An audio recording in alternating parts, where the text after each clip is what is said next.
मैं हूं फातिमा और आप देख रहे हैं न्यूज़ एनएसओ इंडिया। इस ऐतिहासिक धारावी को छोटा हिंदुस्तान कहा जाता है, जहां हर जात, प्रांत और धर्म के लोग रहते हैं। आज 28 अक्टूबर को ककैया समाज के एक स्वतंत्र सेनानी और आदरणीय नेता श्री गणपतराव देव जी तपासे जी के 115वें जयंती पर धारावी में एक भव्य कार्यक्रम का आयोजन किया गया। यूँ तो कार्यक्रम में बहुत से सम्मानीय लोगों ने भाग लिया, मगर कुछ विशेष राजनीति हस्तियों ने भी भाग लिया, जैसे राष्ट्रवादी कांग्रेस पार्टी के प्रमुख श्री शरद चंद्र पवार जी, श्री जयंत पाटिल जी, खासदार राहुल शिवाले जी, माजी मंत्री व आमदार, मुंबई कांग्रेस की अध्यक्षा धारावी की बेटी वर्षाताई गायकवाड़, श्रीमती राखीताई जाधव ने कार्यक्रम में शामिल होकर चार चांद लगा दिए।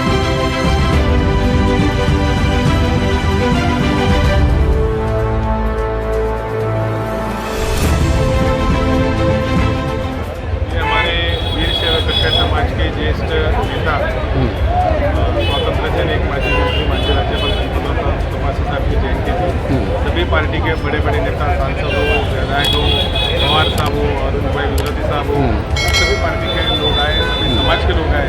मैं उनका धन्यवाद करता हूँ कि आज तपासे साहब की जयंती के दिन पर उन्होंने आके श्रद्धांजलि दिया और उनका आदर्श किया।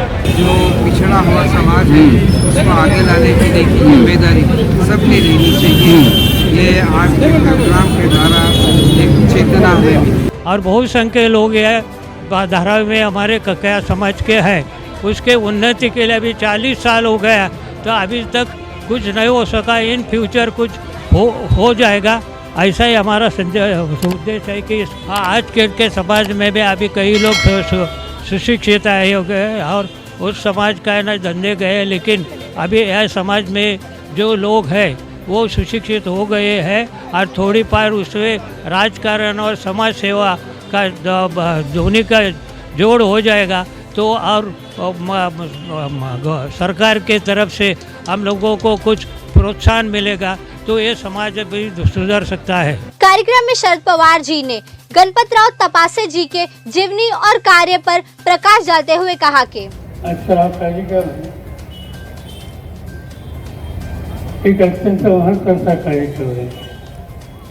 समाजाचा एक लहान घटक ज्याचा आदर्श अनेक ठिकाणी लोक आधी ठेवतात, त्या संत ककैया एका संस्थेच्या वतीनं आज हा या ठिकाणी कार्यक्रम आयोजित केला आणि तो कार्यक्रम राज्यपाल म्हणून ज्यांनी जबाबदारी सांभाळली त्या गणपतराव देवजी तपासे त्यांची 115वी जयंतीचा हा सोहळा आहे। स्वातंत्र्याच्या चळवळीमध्ये अनेकांनी योगदान दिलं, घराघराचा विचार केला नाही। महाराष्ट्र त्याच्यामध्ये अग्रभागी होता। मुंबई शहर हे जसं स्वातंत्र्याच्या लढाईमध्ये अग्रभागी होतं, तसं महाराष्ट्राचे काही जिल्हे स्वातंत्र्याच्या चळवळीमध्ये अतिशय अग्रभागी होते। त्या जिल्ह्यांची नावावली ती जर घ्यायची असेल तर तुम्हाला प्रकर्षानं सातारा जिल्ह्याचा उल्लेख हा या ठिकाणी करावा लागतो आणि सातारने हजारो स्वातंत्र्य सैनिक या देशामध्ये दिले। नाना फडणवीसांचं नाव घेता येईल, नाना फडणवीसांचं किसन यांचं नाव घेता येईल, त्यांच्याबरोबर नाथाजी लाल यांचं नाव घेता येईल, अशी अनेकांची नावं आहेत। त्या नावावलीमध्ये गणपतराव तपासे यांचं नाव घेतल्याशिवाय तो स्वातंत्र्याचा इतिहास सातारचा आणि देशाचा पुरा होऊ शकतो। स्वातंत्र्याच्या चळवळीमध्ये अतिशय महत्त्वाची जबाबदारी त्यांच्या काळामध्ये घेतली। सुरुवातीचा काळ अत्यंत कष्टाचा, पण शिक्षण घ्यायचं याबद्दलचा आग्रह, कष्टानं शिक्षण घेतलं। पुण्याच्या फर्ग्युसन कॉलेजमध्ये अनेक उत्तम लोक बाहेर पडले। या कॉलेजमध्ये जीवनाच्या आणि समाजाच्या वेगवेगळ्या क्षेत्रामध्ये ज्यांनी कर्तृत्व दाखवलं असे अनेक लोक जे बाहेर पडले त्या फर्ग्युसन कॉलेजमधनं गणपतराव तपसे हे सुद्धा बुद्धिदेव होऊन राहिले. गणपतराव तापसे जी की जीवनी और कार्य पर चर्चा होते होते एक अलग मोड़ लिया और धारावी के विकास पर चर्चा होने लगी. तर वर्ष या धारावीच्या गाणीत राहतायत.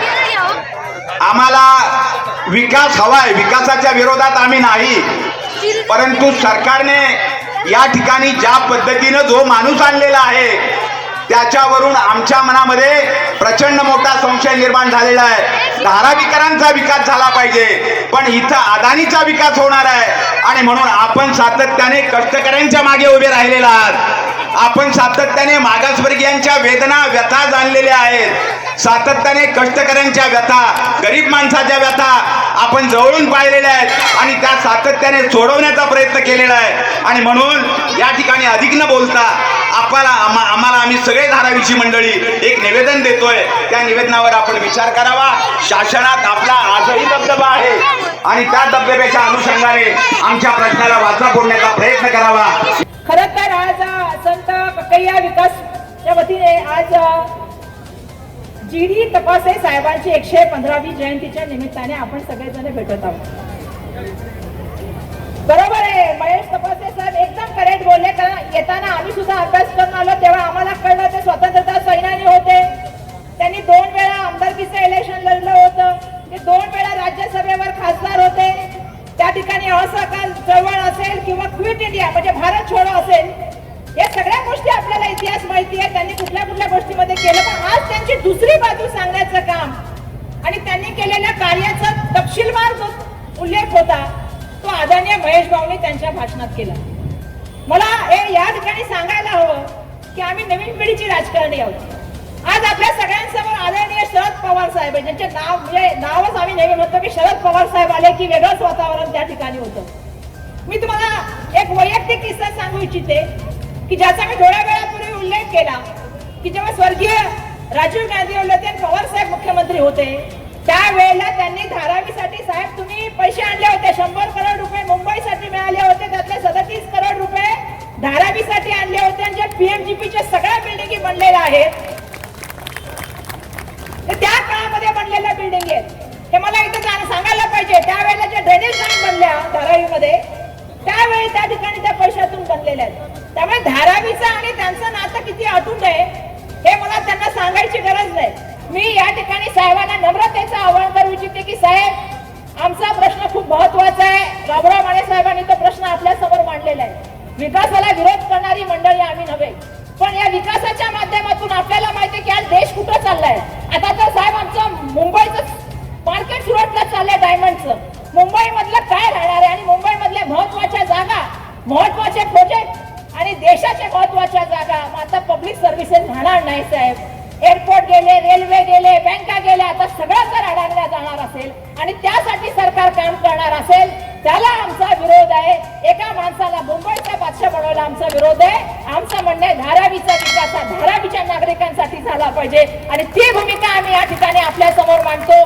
आपण आमच्या बरोबर नेहमी राहिले आहेत साहेब, मार्गदर्शन केलेलं आहे. येणाऱ्या काळात पण आपलं मार्गदर्शन व्हावं ही या ठिकाणी नम्रतेचं आवाहन करते आणि आपल्या सगळ्यांची मनापासून धन्यवाद मानते. राहुल शिवाले जी ने इस तरह की चर्चा का विरोध करते हुए कहा, ये राजनीतिक मंच नहीं है, इस पर राजनीतिक चर्चा नहीं होनी चाहिए थी. माझी तर अपेक्षा होतं हा एक मंच वेगळा मंच होता आणि या मंचावर राजकीय भाषा झाली नव्हती पाहिजे होती, ही माझी अपेक्षा होती. खऱ्या अर्थाने आदरणीय गणपतराव देवजी तपासेंच्या कार्याचा उल्लेख, सन्मान हा प्रत्येक वक्त्यांनी केला पाहिजे.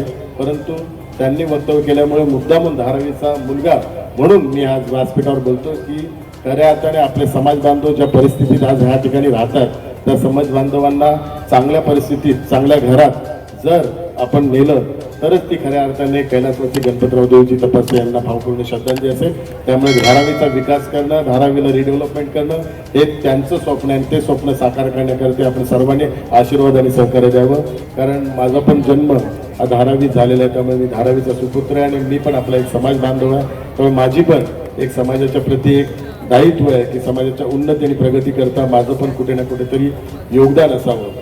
बांधवांनो, जसं पवार साहेबांना सांगितलं मी लहानपणाच्या आठवणी, कारण धारावीत ज्यावेळी लहानपण गेलं 150 वर्षापूर्वीचा पूर्वीतिहास सांगितला आणि 150 वर्षापूर्वीची धारावीची जी परिस्थिती आपण जर पाहाल तर चिखलात आयुष्य काढलेल्या आपल्या समाज बांधवांनी आपली दुसरी तिसरी चौथी पिढी असेल आज या ठिकाणी धारावीत वास्तव करत असेल, परंतु हे वास्तव करत असताना जे चिखलात दिवस काढले, ज्या परिस्थितीत आपण दिवस काढले, तर माझे या दुसऱ्या तिसऱ्या चौथ्या पिढीला प्रश्न आहे की ती परिस्थिती आता बदलली आहे का, अजून पण त्याच परिस्थितीत आपण सर्व समाज बांधव आहोत. तर ही आपल्या दृष्टिकोनातून खऱ्या अर्थाने एक खंत माझ्या मनात आहे. त्यामुळे एक समाज बांधव आणि एक धारावीचा सुपुत्र म्हणून धारावीचा विकास हा झाला पाहिजे, धारावीचा रिडेव्हलपमेंट झाला पाहिजे. के कार्यक्रम में जिस तरह से धारावी का मुद्दा उठाया गया, उस मुद्दे को अपोजिट पार्टी ने जो नकारा है उसके बारे में कहा कि इस कार्यक्रम में ऐसी बातें नहीं करनी चाहिए थी.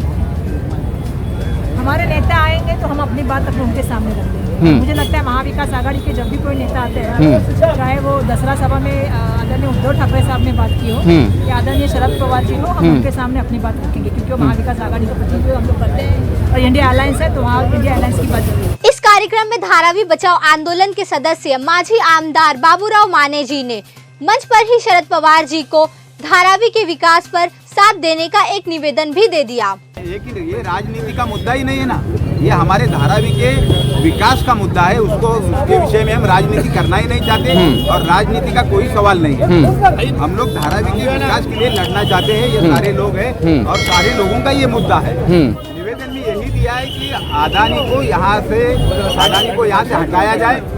अदानी हमारा विकास नहीं कर सकता, अदानी खुद का विकास करेगा और ये निविदा रद्द होना चाहिए. और सरकार ने धारावी का विकास करना चाहिए, म्हाडा ने करना चाहिए, सिडको ने करना चाहिए, सरकार ने विकास करना चाहिए. इस तरह की मांग हम लोग ने वो निवेदन में की है. धारावी के किसी भी कार्यक्रम में, चाहे वो सामाजिक हो या राजनीतिक, इसमें धारावी के विकास का मुद्दा उठ ही जाता है. देखेंगे ये मुद्दा और कहां तक बढ़ता है. धारावी के विकास पर क्या है आपकी राय, कमेंट बॉक्स में जरूर बताएं. आज तक के लिए इतना ही. देश विदेशी खबरों के लिए देखते रहें न्यूज़ NSO इंडिया.